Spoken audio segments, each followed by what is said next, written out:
Hi అండి అందరికీ. ఏం చేస్తున్నారు? పనులది అయిపోయినాయా లేదా?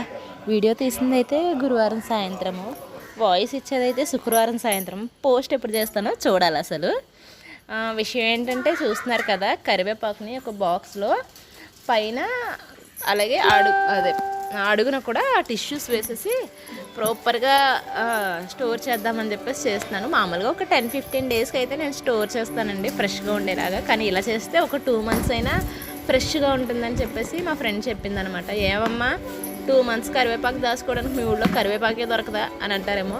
దొరకదండి, నిజంగా ఇది చెట్టుది, ఇంట్లో పెరిగిన చెట్టుది, ఎలాంటి మందులు వేయకుండా పెరిగినటువంటి కరివేపాకు అనమాట. మనకి బయట రైతు మార్కెట్లో దొరుకుతుందండి.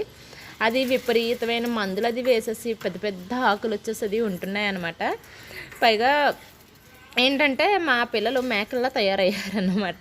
కరివేపాకు కనపడితే చాలు పచ్చిది తింటారు, కూరల్లో తినరు, కానీ పచ్చిది తింటుంది అనమాట మా పాప.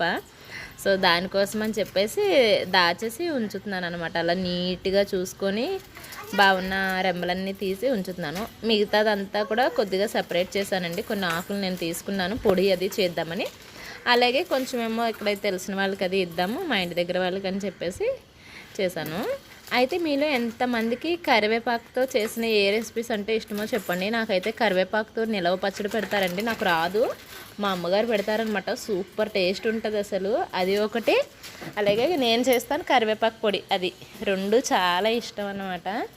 అయితే మీలో ఎంతమంది కరివేపాకుని ఏమైనా చేసుకొని తినడానికి ఇష్టపడతారా, లేదంటే రెసిపీస్లోనా ఎలా ఇష్టపడతారో ఒకసారి నాకు కమెంట్ చేయండి. అలాగే మోస్ట్లీ అందరికీ చెప్పేది ఏంటంటే, మనం తిన్నా తినకపోయినా, అంటే మనం మ్యాక్సిమం మన ఏజ్ వాళ్ళు కొంతమంది తింటారు, కొంతమంది తినకపోవచ్చు, కానీ పిల్లలందరికీ కూడా ఒకసారి ట్రై చేయండి. ప్రతిదీ వాళ్ళు తినే స్టేజ్ వచ్చినప్పటికీ తినడం అలవాటు చేయించండి. అంటే కరివేపాకనే కాదండి, ఒక వామాకనో, ఒక పుదీనా లీవ్స్ అనో, తులసి లీవ్స్ అనో, వీటి రసాలు ఇస్తూ ఉంటాం కదా. అట్లీస్ట్ చిన్న ఒక పించ్ నోట్లో పెట్టి అది నమలడం అలవాటు చేసాము అంటే ఖచ్చితంగా ఒకటి కాకపోతే ఇంకొకటైనా సరే వాళ్ళకి అలవాటు అవుతుంది అనమాట.